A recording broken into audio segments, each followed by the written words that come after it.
अच्छा जी, तो अब तक जो है वो आपको साधन बतला दिए, और किसके साधन बतलाए हैं? आत्मा और अनात्मा का विवेक से उत्पन्न जो ज्ञान है वो ज्ञान हो जाए। तो अब आत्मा और अनात्मा का स्वरूप बतलाएंगे, साधन बतला दिए हैं, विवेक, वैराग्य, सठ संपत्ति और मुमुक्षुता आदि साधन बतला दिए गए हैं। तो इसमें स्थूल शरीर का वर्णन चल रहा था, है ना। स्थूल शरीर और सूक्ष्म शरीर और कारण शरीर, तो ये जो तीन शरीर है उनमें स्थूल शरीर का वर्णन चल रहा है, और उसमें भी जो है 77 श्लोक तक हो गया, है ना। 77 श्लोक तक हो गया है कि पंच महाभूतों के जो तमोगुण अंश से क्या हुआ, पंचीकरण हुआ। हाँ जी, क्या होता है इधर देखिए, इधर नहीं मिलेगा। पंच जो अपंचीकृत पंच महाभूत है, तो उनका तमोगुण अंश के द्वारा क्या हुआ, पंचीकरण हुआ। तो पंचीकरण से एक एक भूत के पहले तो दो दो भाग हुए और आधा भाग रख दिया, आधे भाग के फिर चार चार भाग हुए। तो इस तरह कुल मिला करके 25 हो गए। कितने हो गए? तो इन 5 से जो 25 बने हैं, इनसे ही सारा स्थूल सृष्टि, और ये मनुष्य का जो स्थूल शरीर है ये भी क्या है, इन 25 तत्वों से ही, 5 तत्व के जो 25 बने हैं उनसे ही ये स्थूल शरीर बना है। और इन जो पंच महाभूत है इनकी तन्मात्रा से 5 विषय उत्पन्न हुए, शब्द, स्पर्श, रूप, रस और गंध। और इन 5 विषय ये इस जीव के सुख के भोग के लिए, इस जीव के सुख भोग के लिए ये 5 विषय है। तो सुख तो भोग हो कोई बात नहीं, लेकिन आसक्ति हो जाए तो वही क्या बन जाते हैं, अपने लिए विष तुल्य बन जाते हैं, है ना। जल जीवन है, लेकिन अत्यधिक जल का ही सेवन किया जाए तो क्या हो जाएंगे, रोग हो जाते हैं, जलोदर आदि। हैं? तो जो युक्त होना चाहिए, सब कुछ क्या हो, युक्त हो, सीमित, मर्यादित हो, तो वो हितकर होता है। और कम भी अहितकर है और अधिक भी अहितकर ही होता है। तो इसलिए ये जो शब्दादि है, शब्द, स्पर्श, रूप, रस, गंध, 5 विषय, ये इस जीव के सुख भोग के लिए क्या है, 5 भूतों की तन्मात्राओं से बने हैं। तो इन विषयों में किस प्रकार से उलझता है, 77वें श्लोक में बतला दिया था। आज भी थोड़ा सा पढ़ लेते हैं। य एषु मूढ़ा विषयेषु बद्धा रागोरुपाशेन सुदुर्दमेन आयान्ति निर्यान्त्यधौर्ध्वमुच्चैः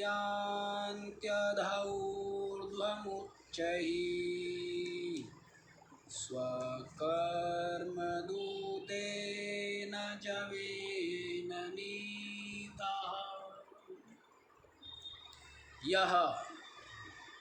यह माने जो, एषु मूढ़ा, जो एषु, एषु माने एषु विषयेषु, एषु विषयेषु यह मूढ़ा, जो मूढ़ है, बद्धा, बंधा हुआ, जो मूढ़ इन विषयों में क्या है, बंधा हुआ है। किस प्रकार से बंधा हुआ है? जैसे रस्सी से बांध देते हैं हाथ पैर, तो कहते हैं ऐसा बंधा हुआ नहीं है, ऐसे बंधा हुआ है।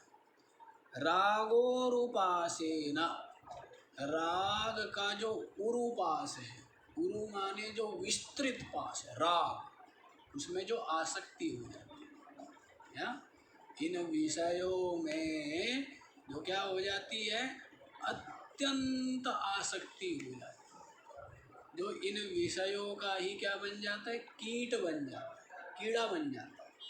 तो ऐसे राग के विस्तृत पाश के द्वारा जो सुदुर्दमेन, कैसा बतलाया है ये राग का पाश, तो कहते हैं सुदुर्दम, जिसका दमन करना, जिससे बाहर निकलना अत्यंत कठिन है, अत्यंत जटिल है।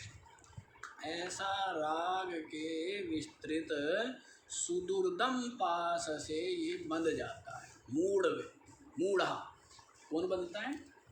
मूढ़ा, जो मूढ़ है, मूढ़ व्यक्ति इन विषयों में राग करके बहुत विस्तृत राग के पास से बंध जाता है। और फिर क्या होता है, इन विषयों में राग के पास से बंधन का फल क्या है? तो बंधन का फल है कि ये जो जीव है ना, ऊपर नीचे विभिन्न योनियों में अपने कर्म के द्वारा आता जाता रहता है। क्या होता है? बंधा हुआ है, तो बंधा हुआ होने से और शुभाशुभ कर्म करता है। इन विषयों की प्राप्ति के लिए क्या करेगा? शुभ या अशुभ कर्म करेगा। तो शुभाशुभ कर्म के फल स्वरूप इन विषयों के राग से बंधा हुआ ये जीव ऊपर नीचे विभिन्न योनियों में आता जाता रहता है, अर्थात भटकता रहता है, बंधन में पड़ा रहता है। समझता तो ये है कि मैं स्वतंत्र हूँ, जबकि स्वतंत्र नहीं है, क्योंकि अब कर्म से बंधा हुआ है, अपनी वासनाओं से बंधा हुआ है ना, अपने स्वभाव से बंधा हुआ है, बंधा हुआ है। और जो इन सब को नियंत्रित रखे हैं, तो फिर क्या है, वो खुला हुआ है, वही मुक्त है। जो ये समझता है कि ये सब के सब क्या है, ये सब के सब है, लेकिन इनका अस्तित्व मुझसे है, मेरा अस्तित्व इनसे नहीं है। तो मिल जाए तो ठीक, ना मिले तो भी मेरे में कोई न्यूनता नहीं आती, फिर भी मैं अपने आप में पूरा, अपने आप में पूरा। और जो पूरा है सब पूरे के पास जाते हैं, अधूरे के पास कोई नहीं जाता है। पूरे के पास जाएंगे तो पता है कि वहाँ हमें भी कुछ मिल जाएगा, और अधूरे के पास जाएंगे तो पता है कि वहाँ कुछ देना पड़ जाएगा। हैं? अधूरे के पास जाता है कोई, पूरे के पास जाता है? तो पूरे के पास जाते हैं, अधूरे के पास कोई नहीं जाता है। तो ये बतला दिया था जी।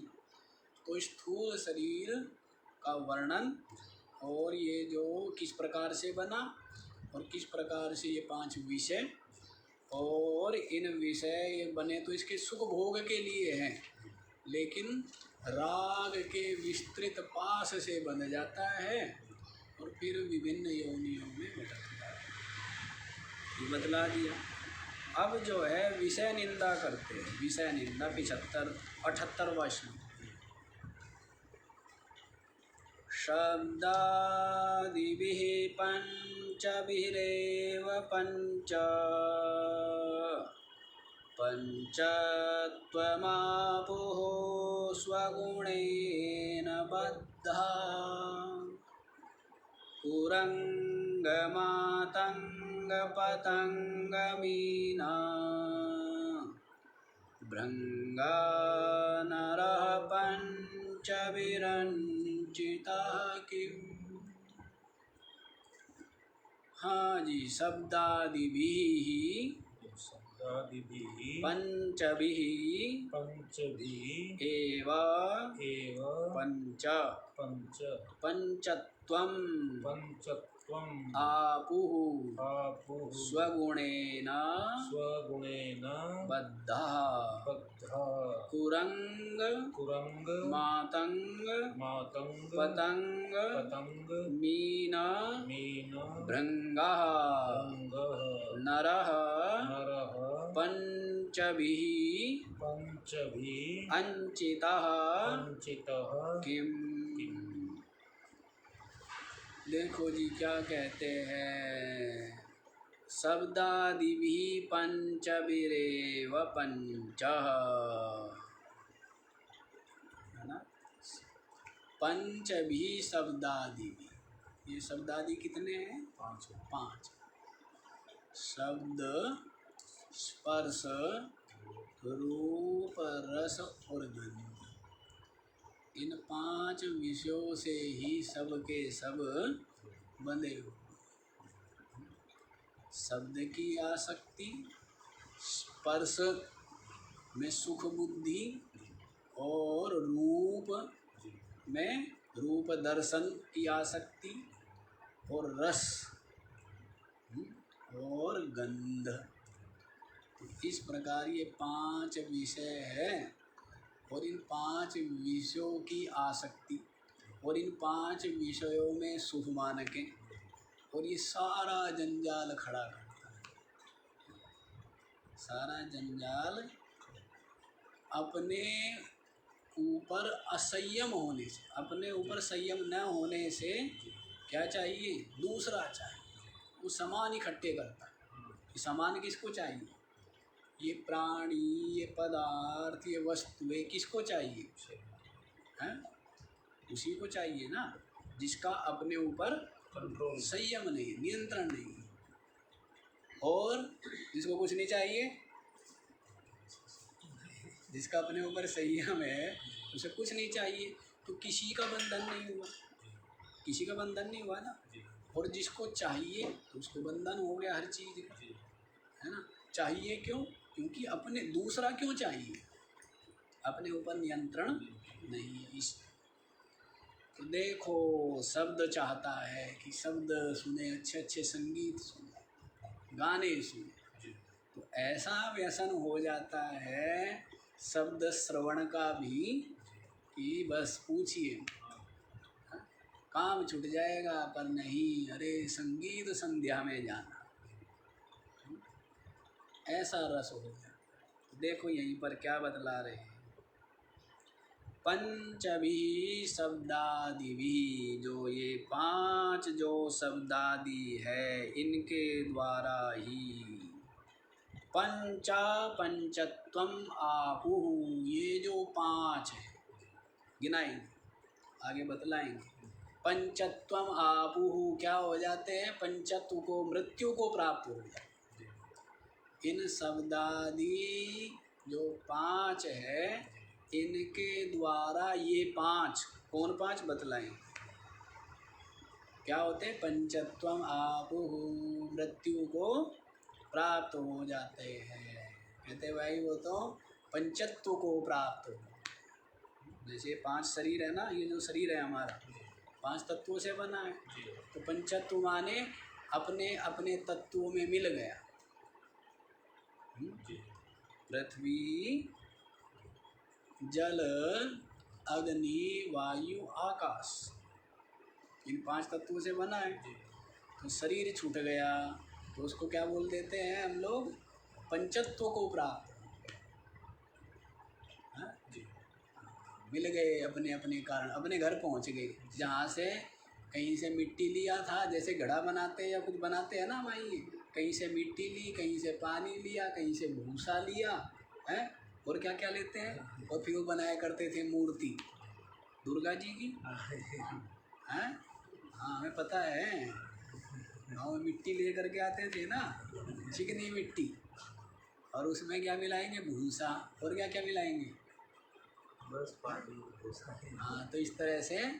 और फिर क्या किया, 9 दिन पूजा की, और फिर क्या करते हैं, हाँ, नवमी को हाँ पूजा आदि करके वो पंचत्व को जहाँ से आई थी वहीं जा, उसका बड़ा लाभ है। ये जो सब चीज़ छोड़ते जा रहे हैं ना, होता क्या था, जैसे तालाब आदि से निकालते थे मिट्टी, अब तालाब में से चिकनी मिट्टी तो नीचे मिलेगी, वो निकलेगी ना, पानी साफ रहेगा। लगातार यदि वो मिट्टी चिकनी बनी रहेगी तो पानी नीचे जाएगा नहीं, और पानी में कीड़े पड़ेंगे। तो इसलिए नियम होता था कि वो मिट्टी बाहर आनी चाहिए, कुछ दिन उसको धूप लगे, हवा लगे, तो उससे जल का भी शोधन हो जाएगा, कीड़े भी नहीं पड़ेंगे। तो हर चीज़ के पीछे वैज्ञानिक आधार था, लेकिन लोगों ने भी ये सब चीज़ें छोड़ दी। अब बनाएंगे भी, मूर्ति लाएंगे तो थर्माकोल पता नहीं किस किस चीज़ की लेकर के आते हैं, है ना। तो वो वातावरण के लिए, पर्यावरण के लिए क्या है, अहितकर है।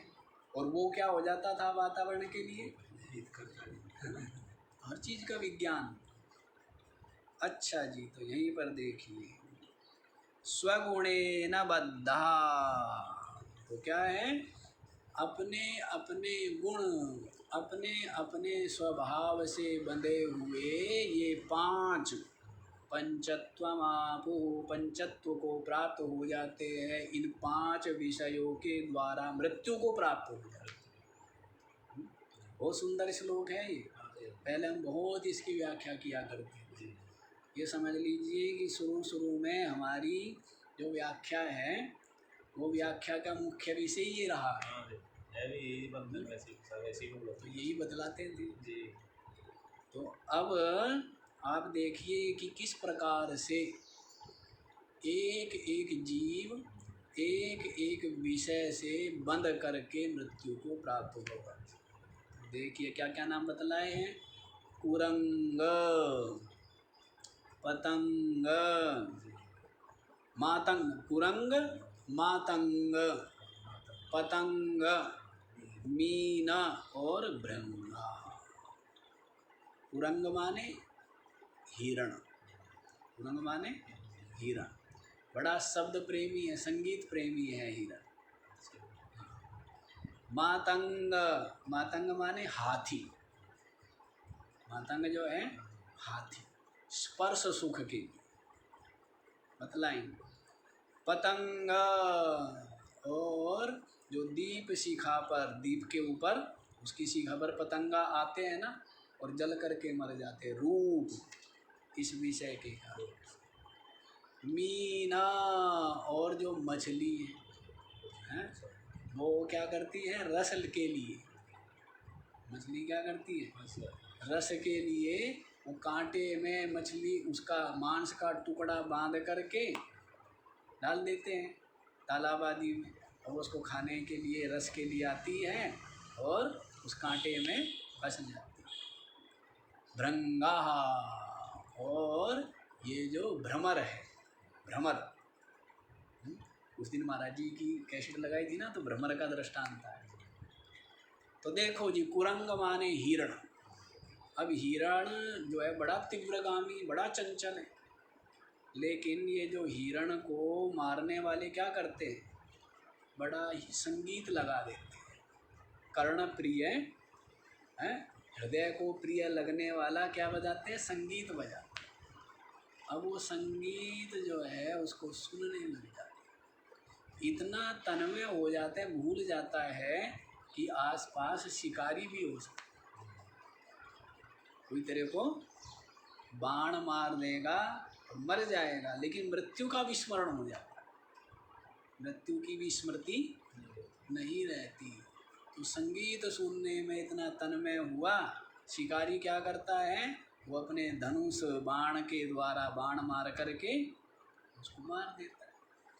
अब आप ये देखो, शिकारी के हाथ कभी ना आए हिरण, लेकिन शब्द इस विषय में राग होने से, इस विषय में प्रीति होने के कारण से हिरण के प्राण चले गए ना, मृत्यु को प्राप्त हो गया।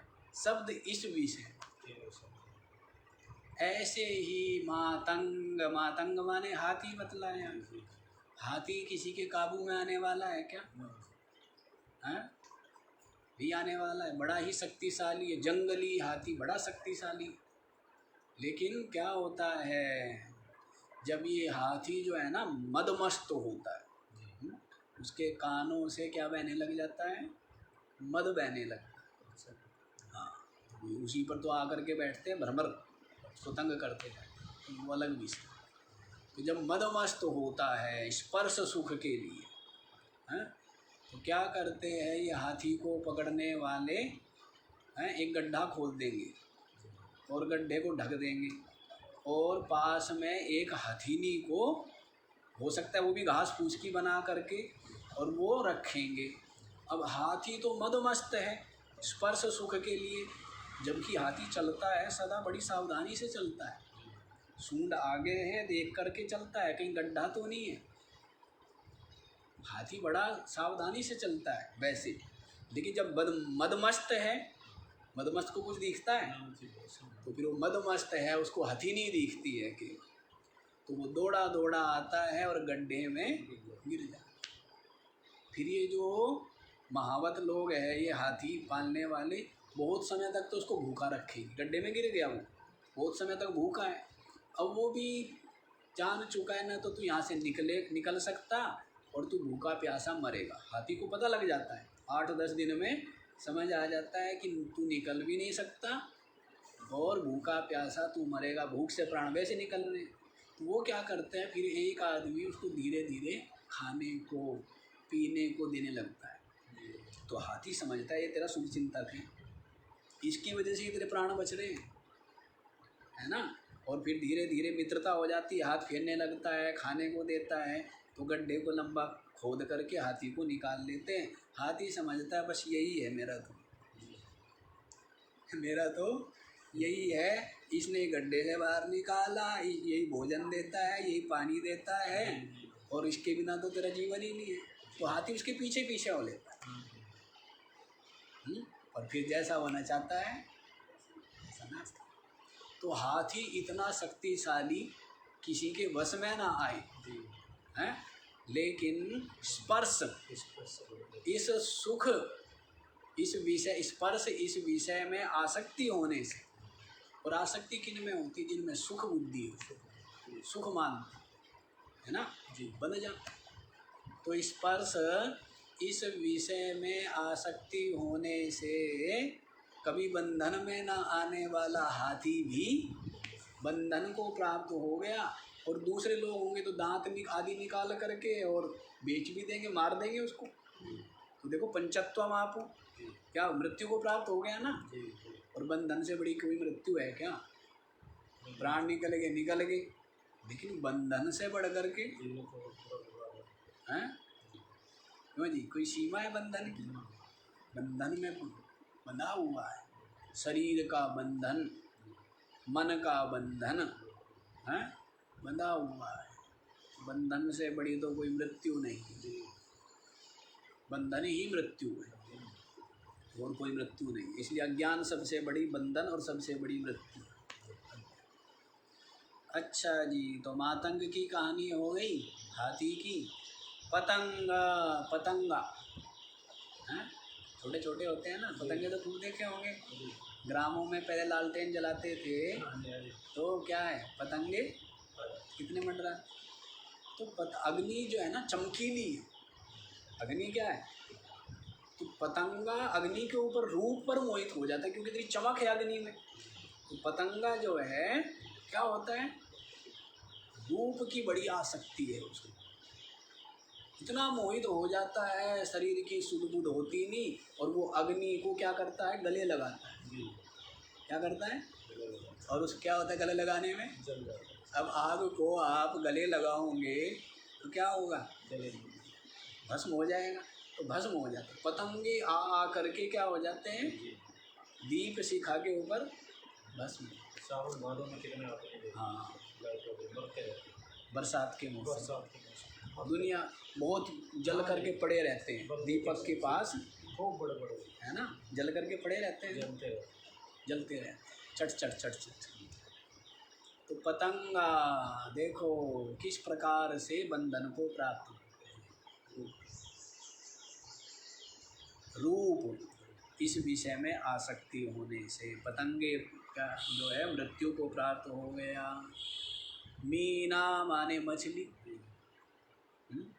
मछली के लिए तो जल जीवन है ना, जल में पैदा होती है, जल से ही उसको पोषण मिल जाता है, जल में ही उसका जीवन बीतता है।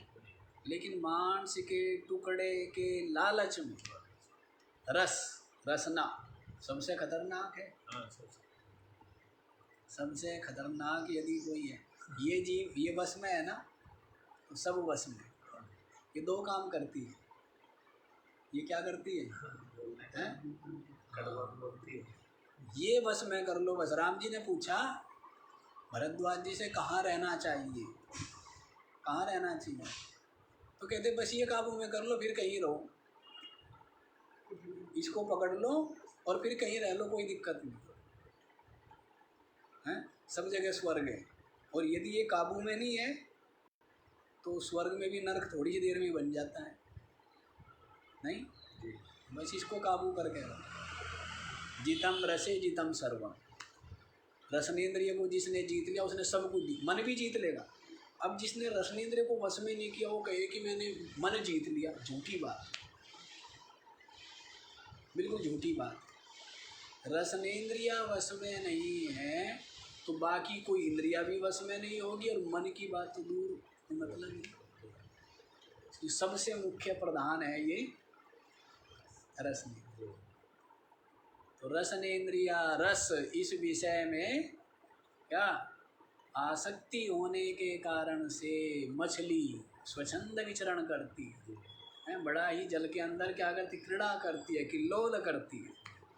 और ऐसी मछली जो स्वतंत्र है, निर्बाध है, आनंद में है, ऐसी मछली मांस के टुकड़े के लालच में कांटे में फंस जाती है और अपने प्राण गंवाती है, मृत्यु को प्राप्त हो जाती है।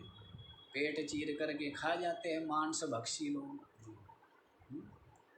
ये स्थिति हो गया मृत्यु को प्राप्त मछली। भृंगा भ्रमर, भ्रमर की कहानी बताई थी ना उस दिन जी।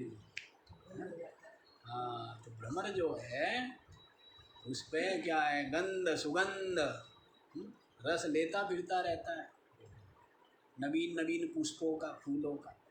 तो कमल के पुष्प के ऊपर आकर के बैठ जाता है और इतना उसमें मस्त होता है गंध में कि उसको क्या है, कोई होश नहीं रहती। समय कितना बीत गया, समय कितना बीत गया। सूर्यास्त होने को है, ये कमलनी क्या हो जाएगी, बंद हो जाएगी। सूर्यास्त हो जाता है, कमल का जो पुष्प है वो क्या हो जाता है, बंद हो जाता है। और अब वो देखता है कि मैं तो बंद हो गया, लेकिन वो ये सोचता है कोई बात नहीं, प्रातः काल होगा, रात्रिर्गमिष्यति भविष्यति सुप्रभातम भास्वानुदेश्यति हसिष्यति पंकजश्री।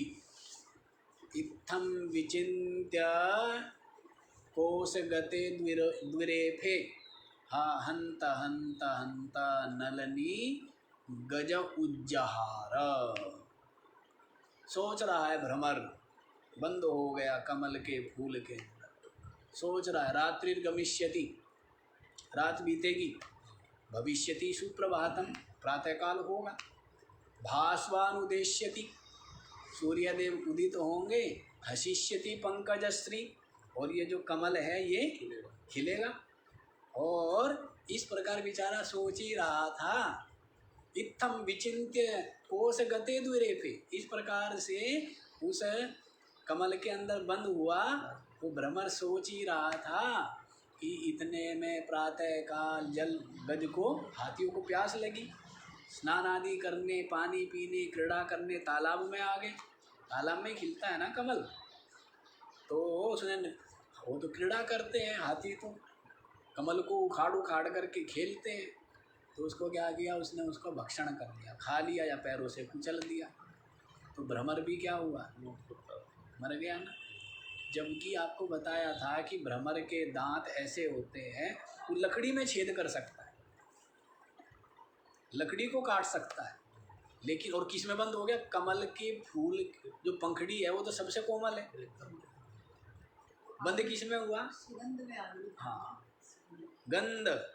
इस विषय में आसक्ति होने से क्या हो गया, भ्रमर मृत्यु।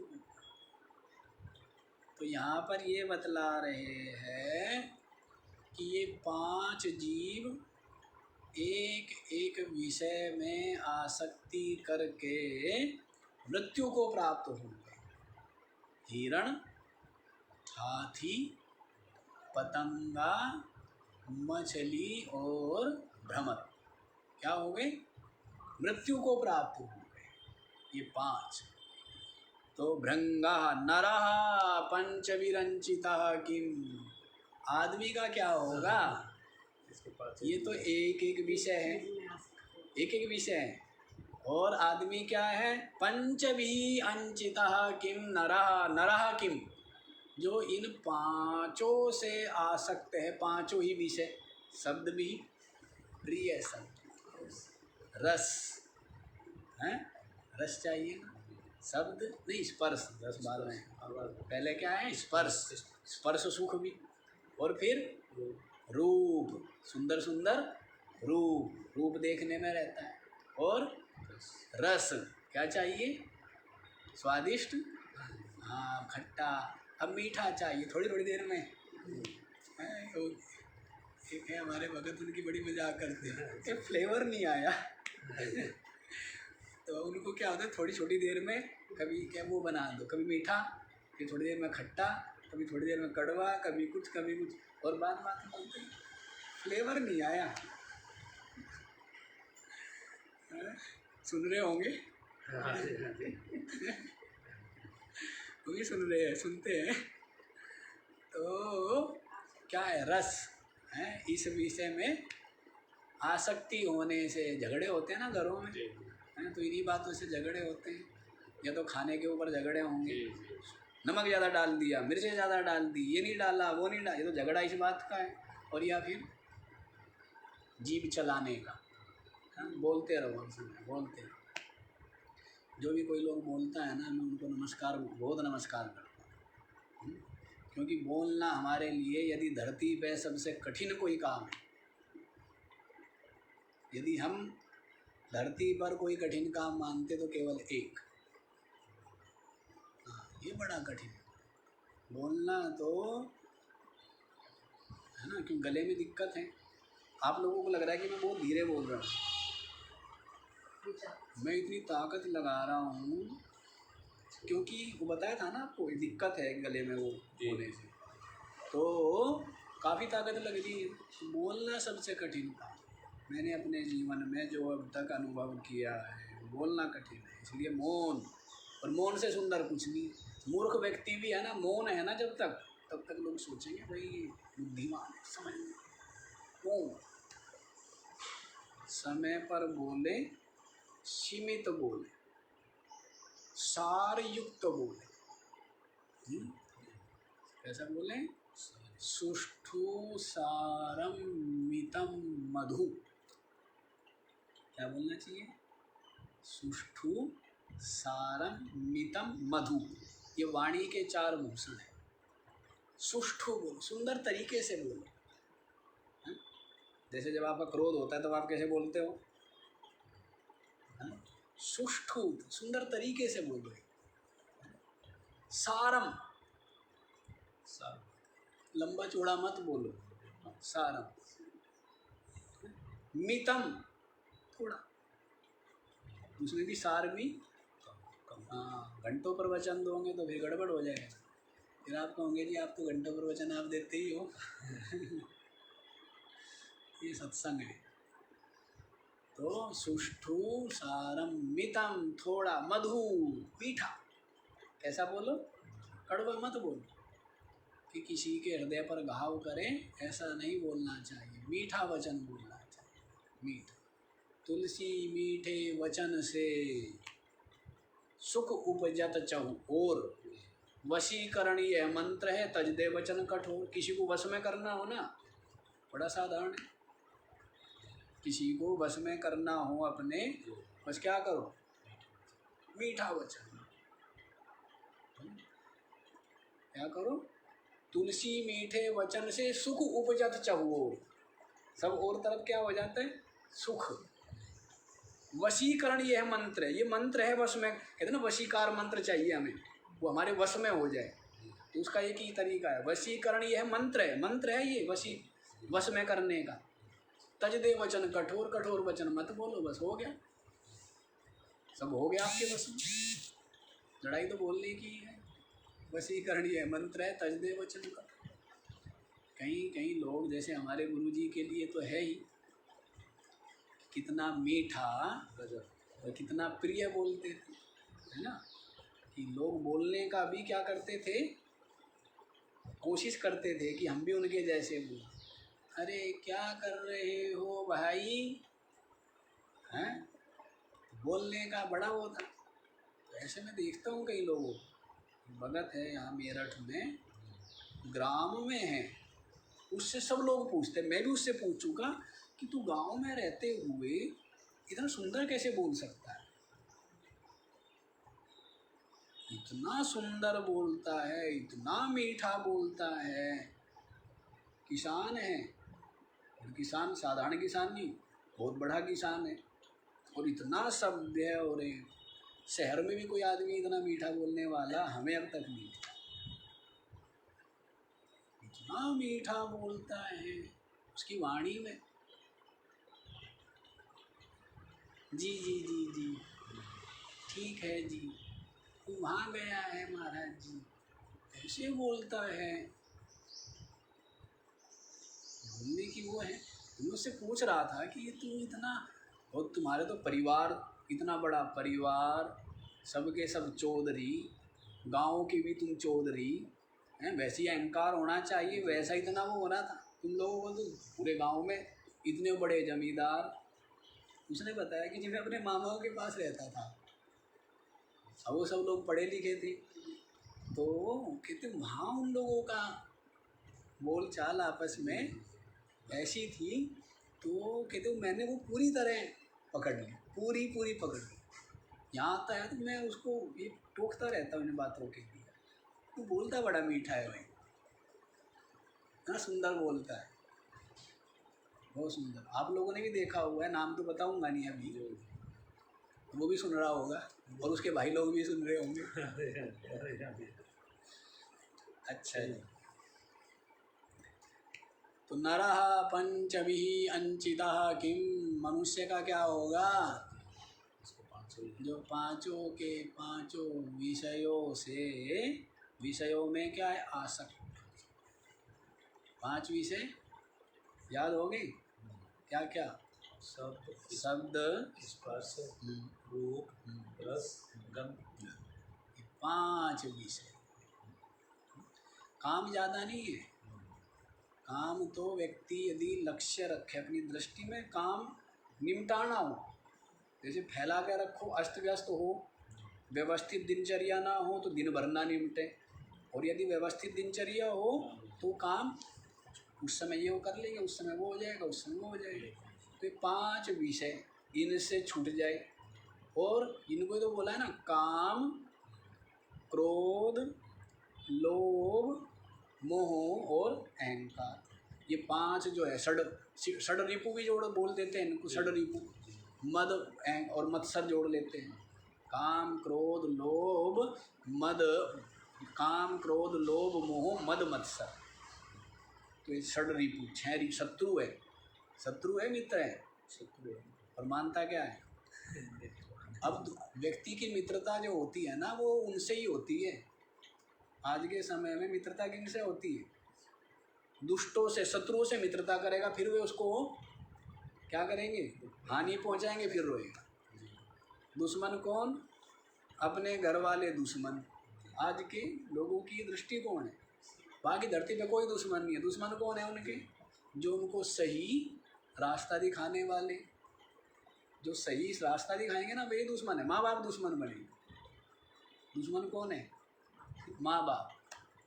और बाकी बाकी सब ने हितैषी है।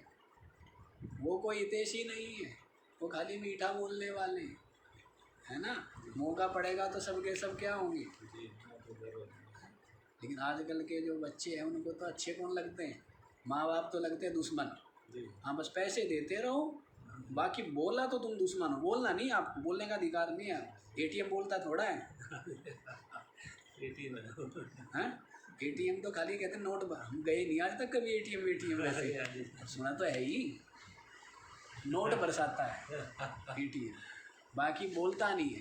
अरे भगवान भी इसीलिए ये मंदिर देखो, मंदिर सबको प्रिय आ जाएगा, संत सबको प्रिय नहीं लगेगा, क्योंकि संत तो टोकेगा। और मंदिर भगवान तो सबको अच्छा लगता है, क्यों? सुनता सुनता है, बोलता नहीं है। वो भगवान आपको इसलिए अच्छा लगता है, भगवान समझदार है। भगवान को पता है बोलूँगा तो गड़बड़ आएगा नहीं कल से। भगवान बड़ा होशियार है।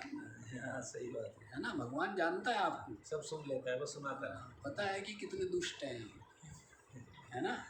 और दुष्ट है तो रहे मेरी तरफ से, मरते हैं तो मरे। भगवान को क्या मतलब है? तो भगवान तो कहता है कि भाई मौन, है ना। बाकी को भी वैसे बातचीत करते रहते हैं आपस में। हाँ, पर जब कोई आ गया ना, देखा कि आ रहे हैं, तो शंकर जी पार्वती को कहते चुप, गणेश कार्तिकेय सबके सब क्या हो जाओ। हाँ, दुष्ट आ गया है। यदि तुमने कुछ बोला, बस बोला तो गड़बड़, इसलिए भगवान तो अच्छा लगेगा। गुरु हाँ, वो बड़ा खराब लगेगा। क्यों? वो तो कहेगा सुबह उठ करके क्या है, भजन कर, प्राणायाम कर, दौड़ लगा, ये कर वो कर। वो कहना गुरु बड़ा खतरनाक। नमस्कार करो, चल दो। इसलिए माँ बाप जब मर जाते हैं तब तो फिर वो पूज्य हो जाते हैं, फिर तो मारा लगाते, पूज्य नहीं हो जाते। जिसने कभी माँ बाप की सुनी नहीं, साथ नहीं रहे, रोटी नहीं दी, पानी नहीं दी, उसकी बैठक में सबसे बड़ा फोटो मिलता है। क्या बोलते हैं उसको बैठक को आजकल? क्या डाइनिंग रूम, क्या वो डाइनिंग होता है? ड्राइंग। अच्छा, वो ड्राइंग है, और जो खाने का है वो डाइनिंग है। इसमें बड़ा कन्फ्यूजन रहता है हमें। हाँ, तो वो सबसे बड़ा फोटो फिर माँ बाप का। मंदिर में भी फोटो आ जाता है माँ बाप का, फिर हमने देखा है मंदिर में भी आ जाता है। ये स्थिति है। क्यों? वो मर गए ना, बोलना बंद। अब बोलने बंद, खतरा तो बोलने का है। जब तक बोलना थे तब तक दुश्मन थे, और कोई खतरा ही नहीं है। तो इसलिए सम्मान चाहते हो, क्या करो? चुप बोलो, मौन। हाँ, सम्मान चाहिए तो मौन। इसलिए बूढ़ों को कहा करता हूँ मैं, घर पे रहो तो चुप, और नहीं तो मंदिर में जाके बैठ जाओ, पार्क में जाके बैठ जाओ, कहीं सेवा देने लग जाओ। घर पे नहीं रहना। सम्मान चाहते हो तो बस घर के अंदर नहीं रहना, बेटे बहू के पास नहीं रहना, सम्मान चाहते हो। हैं, नहीं तो वो क्या है, बड़ा गड़बड़ हो जाएगा। जितना दूर रहोगे उतना ठीक रहेगा। अच्छा जी, तो ये स्थितियाँ है, वो मौन रखना चाहिए, ये बतला दिया है। ये हो गया या कुछ रह गया इसमें? ये जो 5 विषय आपको बतला दिए ना, और ये 6 रिपू बतलाए हैं, इनसे बंधा हुआ है। इनसे मुक्त हो जाए तो फिर मौज ही मौज है, फिर मुक्त ही है, खुला हुआ है। आगे वाला बताएं। देखो इन विषयों को कितना भयानक बतला रहे हैं, इन विषयों को कितना भयानक बतलाते हैं। आगे वाला श्लोक देख लीजिए। समय तो यूँ भाग जाता है। हाँ, जब बात करो, अब फ़ोन से बात करनी हो तो ये लगता है 5 मिनट ख़राब करेगा, गला अलग थक जाएगा। और जब सत्संग करता हूँ फिर समय का पता ही नहीं लगता। सत्संग के 50 मिनट हो गए, बताइए। चलो ये वाला श्लोक तो देख ही लो जी। दोषेण तीव्रो विषयः कृष्णसर्पविषादपि विषं निहन्ति भोक्तारं दृष्टारं चक्षुषाप्ययम्। दोषेण दोषेण तीव्रः तीव्रः विषयः विषयः कृष्णसर्पविषाद कृष्णसर्पविषाद अपि अपि विषं विषं निहन्ति निहन्ति भोक्तारं भोक्तारं द्रष्टारं द्रष्टारं चक्षुषा चक्षुषा अपि अपि अयम्। अयम्। देखो जी क्या बतला देते हैं। दोषेण तीव्रः विषयः कृष्ण सर्प विषाद, काले सर्प के विष से भी, काला सांप, गांव में क्या बोलते थे, अरे सांप निकले काला सांप, तो यूँ मानते थे कि काला सांप मतलब वो अत्यंत जो विषैला है, अत्यंत जहरीला है ना। काला सांप मतलब कोबरा, क्या मानेंगे, कोबरा मानेंगे कि भाई बहुत ही विषाक्त है। तो काले सर्प के विष से भी अधिक तीव्र विष इनमें है। दोषेण विषयः तीव्रः, ये जो 5 विषय है ये ज़्यादा जहरीले, इनमें ज़्यादा विष है।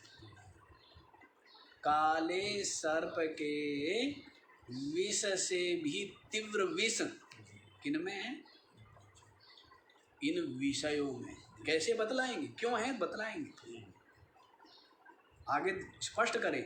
विषम निहंति भोक्तारम, विष किसको मारता है, जो खाएगा उसी को तो मारेगा। जो इसको ले पुड़िया में जिसके पास रखा है, जेब में रखा है, उसको मारता है क्या, थैले में रखा है, किसको मारेगा विष, जो खाएगा उसको मारेगा।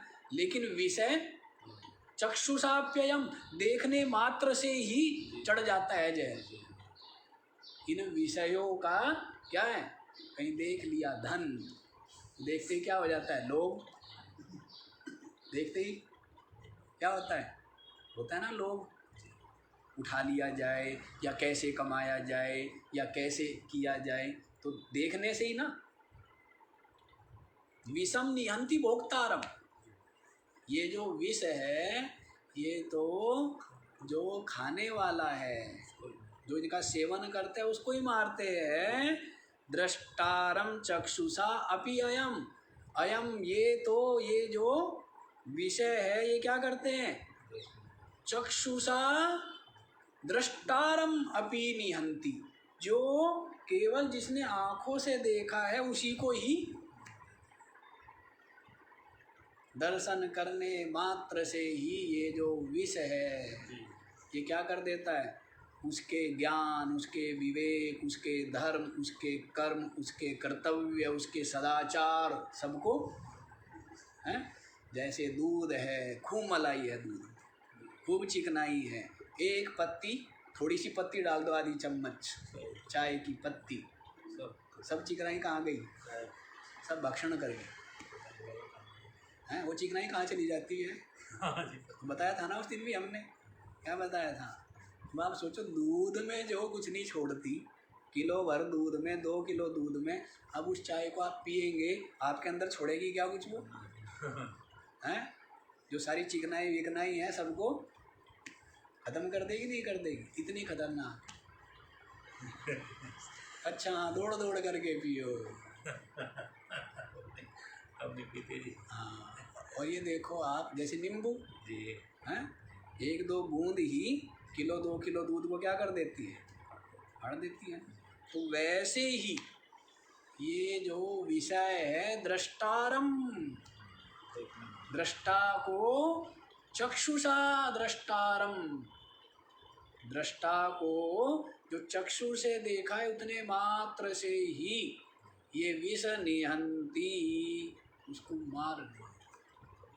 तो इसलिए क्या हुए, काले सांप का जहर से भी ज़्यादा ये जो विषय है ये अधिक तीव्र हुए ना दोष में। काला सर्प उतना मृत्यु घातक नहीं, काले सर्प का जहर कटोरे में रखा रहे, कभी तक रखा रहे, वो आपको नहीं मारेगा। उसको आप सुबह शाम देखो, है ना, वो आपको नहीं मारेगा।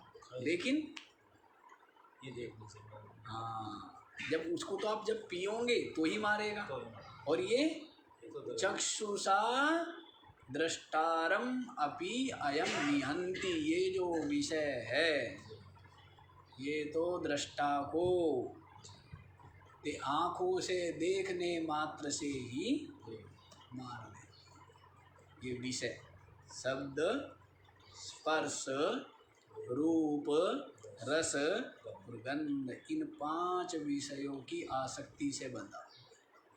अन्यथा ये है क्या, बताया था ना पहले भी कि अज्ञान योगात तव परमात्मनः अनात्म बंधः। तू परमात्मा है। चेला आया गुरुजी के पास, संसार से अत्यंत वैराग्यवान है, अत्यंत कष्ट में है और कहता है महाराज मेरे को बचाओ, मेरे को मुक्त करो, मैं बंधा हुआ हूँ, मैं बड़ा क्लेश पा रहा हूँ। तो गुरुजी के पास बैठा, गुरुजी ने कहा तुझ परमात्मा में अज्ञान के योग से ही बंधन है, अन्यथा तू परमात्मा है। अज्ञान से अन्यथा क्या है, परमात्मा ही है। परमात्मा ही समाया हुआ है। सारा जो ये शरीर चल रहा है, इंद्रियां चल रही है, मस्तिष्क चल रहा है, हृदय पंप कर रहा है ना, ये जो सब चल रहा है किससे, वो परमात्मा बैठा बैठा है। बैठने मात्र, जैसे मालिक के बैठने से करना थोड़ा उसको कुछ, सूर्य कुछ कर रहा है, फूल अपने आप खिल गए है ना, पक्षी अपने आप दाना चुग रहे हैं, लोग अपने आप काम में लगे, सूर्य क्या कर रहा है, उपस्थिति केवल सत्ता मात्र से। जैसे मालिक केवल सत्ता मात्र, वैसे परमात्मा कुछ करता नहीं है। और दूसरी तरफ देखा जाए तो परमात्मा के बिना कुछ होता भी नहीं है। तभी नहीं, सूर्य के बिना कुछ होता है क्या, प्रकाश के बिना है? लेकिन उसमें नहीं होता, उससे होता है। नहीं, यही तो समझना है। तो देखो परमात्मा कुछ करता नहीं है और उसके बिना कुछ होता भी नहीं है, क्योंकि उससे भी जो होना है ना वो भी सब है, तो उसमें ही कल्पित, तो वही है ना, सब वही है, अलग नहीं है। भिन्न अनात्मा की सत्ता अज्ञान जब तक है तभी तक भिन्न है, अन्यथा अनात्मा नाम की वस्तु, क्योंकि वो जैसे सर्प है रस्सी में, वो रस्सी में कल्पित है, वो सर्प जो है वो रस्सी ही है। तो वैसे सारा का सारा अनात्मा जो है, जो भी क्रिया कर्म जो कुछ है सब उसमें है और उसमें कुछ भी नहीं है। सब कुछ वहाँ में, नहीं कुछ वहाँ में। भगवान श्री कृष्ण ये तो कहते हैं सब कुछ मुझ में है, मैं सब में हूँ, सब मेरे से है, सब मैं हूँ और सब कुछ।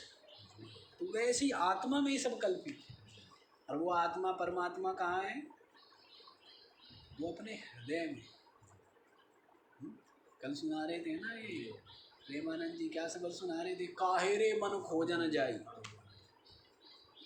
सर्वनिवासी सदा अलेपा तो ही संग समाई। अभी तो उसको खाली कह रहे हैं ना, क्योंकि वो अपने आप को अलग मानता है, परमात्मा को अलग मानता है, तो इसलिए कहते तो ही संग। वो अपने आप को तो क्या मानता है कि मैं तो शरीर हूँ, तो कहते तेरे अंदर ही है वो परमात्मा। और यह गुरु ज्ञान बताई, लेकिन वो परमात्मा बिना गुरु के ज्ञान के नहीं मिलने वाले। परमात्मा को ढूंढने की जो युक्ति है, तरीका है, वो कौन बतलाए, इसलिए गुरु की महिमा है।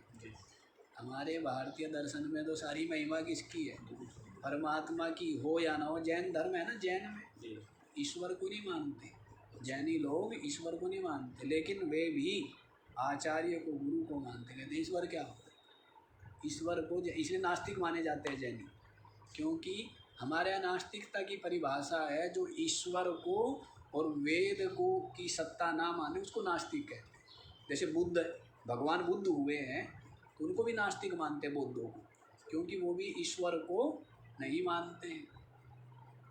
तो ईश्वर की सत्ता नहीं मानते तो इसका मतलब परमात्मा को नहीं मानते, ऐसा नहीं है, आत्मा को मानते। जैनी भी आत्मा को मानते हैं, बुद्ध वाले भी आत्मा को मानते हैं। और नास्तिक का मतलब भी पापी हो गए हो, ऐसा भी कुछ नहीं है। जैन और बौद्ध वाले भी मुक्ति को प्राप्त करते हैं। जी इसका मतलब ये मत समझ लेना कि भाई वे ईश्वर को नहीं मान रहे, वे अपने से अलग ईश्वर को नहीं मान रहे। हाँ, वो जैनी लोग इसीलिए क्या है, ईश्वर को नहीं मानते, गुरु को मानते, आचार्य को मानते कि वही हमारी आत्मा का दर्शन कराए। हमारे भी वेदांत में शुरू में तो मानते हैं, व्यवहार में तो, लेकिन जब आगे आ जाते हैं दृष्टि सृष्टिवाद में तो हम लोग भी ईश्वर को नहीं मानते। जैसे योग वाशिष्ठ है, तो योग वाशिष्ठ में कहाँ ईश्वर को मानते हैं? कहीं भी ईश्वर नहीं मानना है, केवल आत्मा और आत्मा को प्राप्त कराने वाले गुरु का ज्ञान।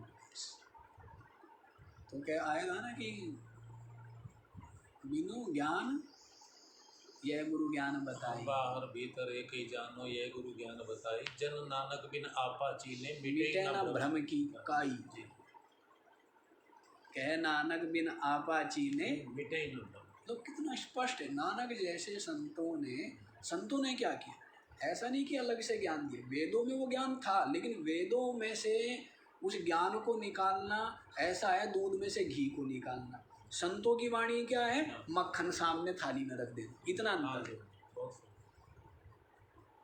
वेदों को मथो आसान है। अब हमारे जैसे आदमी हो जिसने कभी है नहीं पता, जिसको ज्ञान की दूध को उबालना पड़ता है, यदि मक्खन चाहिए उबालना पड़ेगा, ठंडा करना पड़ेगा, उसमें जामन देना पड़ेगा सही ताप पर, फिर उसको ढक के रखना पड़ेगा 6-8 घंटे, फिर उसमें ठंडा पानी बर्फ़ वरफ डाल डूल के पता नहीं कैसे कैसे मंथन करना है, कभी गर्म डालना है कभी ठंडा डालना है, तब जा कर के वो प्रकट हो जाए। जो छिपा हुआ तत्व था वो क्या हो गया, प्रकट हो। तो वैसी परमात्मा छिपा हुआ तत्व है, वो मंथन करना पड़ेगा तो क्या हो जाएगा, वो प्रकट हो जाएगा। छिपा हुआ जो परमात्मा है वो क्या होगा, प्रकट। तो संतों ने क्या किया, वेद तो है दूध, मैं नहीं कह रहा हूँ, श्री कृष्ण भी कह रहे हैं, वो व्यास जी कह रहे हैं सर्वोपनिषदो गावो, बल्कि दूध भी नहीं कह रहे, गाय कह रहे हैं। वो दूध नहीं कह रहे, क्या कह रहे हैं, सर्वोपनिषदो गावो, जितने उपनिषद है वेद है वो तो है गाय। सर्वोपनिषदो गावो दोग्धा गोपाल नंदना, और उसको दूहने वाला कौन है, गोपाल नंदन, कौन, भगवान श्री कृष्ण, वो क्या है, दूहने वाला है। पार्थो वत्स सुधि भोक्ता, और पार्थ क्या है, बछड़ा। अब बछड़ा जब तक नहीं होगा तो गाय दूध देगी क्या, दूध उतारेगी क्या, बछड़ा जरूरी है। इसलिए जिज्ञासु शिष्य होगा तभी उपदेश दे पाएंगे, अन्यथा उपदेश देना, उपदेश है। एक बार हमें ले गए एक जगह, वो कहने लगे महाराज जी आपको 1 घंटा, 2-3 जगह ऐसे घटना हुई कि जी आपको 1 घंटा प्रवचन सुनाना है। मैंने कहा ठीक है, पर थोड़ा सा माहौल देखा मैंने, अपने मन में सोचा मेरे लिए तो 5 मिनट ही मुश्किल है यहाँ, 1 घंटा तो बोलना बहुत दूर की बात है।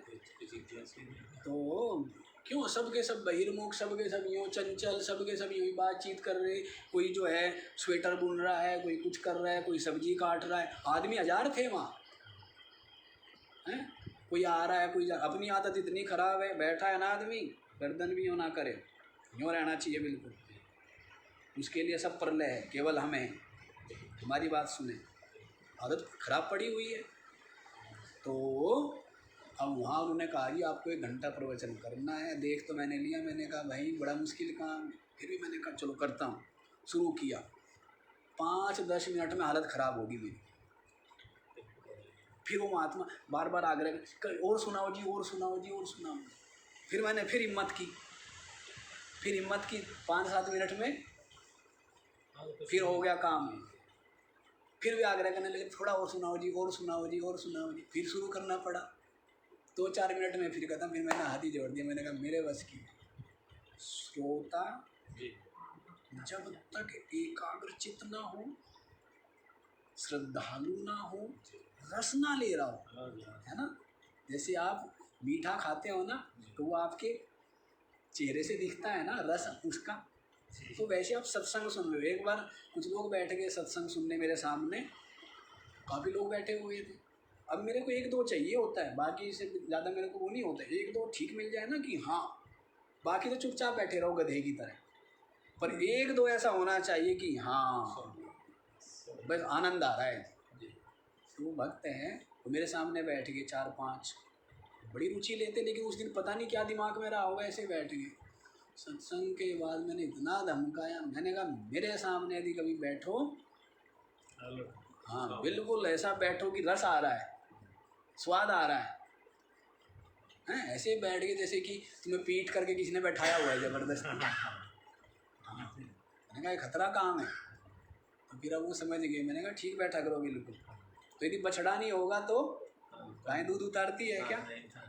तो जिज्ञासु ना हो, अर्जुन जिज्ञासु है, तो इसलिए श्री कृष्ण ने उपनिषदों का दूध पिलाया है। तो फिर क्या बोला है, सुधि ही भोगता, बछड़ा तो थोड़ा सा लेता है, बाकी माल ताल तो बाल्टी भर के तो यहीं आती है, नहीं कि रश्मि माई के पास ही, बछड़े को तो थोड़ा सा ही पिलाते हैं। फिर उसको पीते कौन है? सुधी माने जो बुद्धिमान है, विवेकी है, जो विद्वान लोग हैं। तो गीता को कौन पीता है? अर्जुन को थोड़ा सा मिला, बाकी तो महात्मा लोग। तो उपनिषद गाय है, श्री कृष्ण ग्वाला है, अर्जुन बछड़ा है, गीता रूपी दूध है। लेकिन वो दूध है, मक्खन नहीं है। लेकिन वही दूध जब किसी महात्मा के मुख से वो निकलता है, फिर वो दूध नहीं रहता, फिर वो क्या हो जाता है? क्योंकि हृदय में क्या हो गया? मंथन हो गया। तो अब वो दूध नहीं रह गया, वो क्या हो गया? ये अंतर है। गीता जी दूध है, खुद पढ़ोगे तो दूध ही। और वो जब किसी संत की साधना, चिंतन, मनन, विचार, संयम, तप, उसके बाद क्या हो जाता है वो? तो फिर क्या करना है? फिर तो कुछ नहीं करना, मक्खन कितना नरम नरम है, यूँ कहना मक्खन के गोले बनाओ और यूँ। बाल्यावस्था में बहुत हमें मक्खन का वो रहा है। चलो जी, समय हो गया, बाकी का विचार हम लोग कल करेंगे। ओम पूर्णमद पूर्णमिदं पूर्णात् पूर्णमुदच्यते पूर्णस्य पूर्णमादाय पूर्णमेवावशिष्यते। ओम शांति शांति शांति।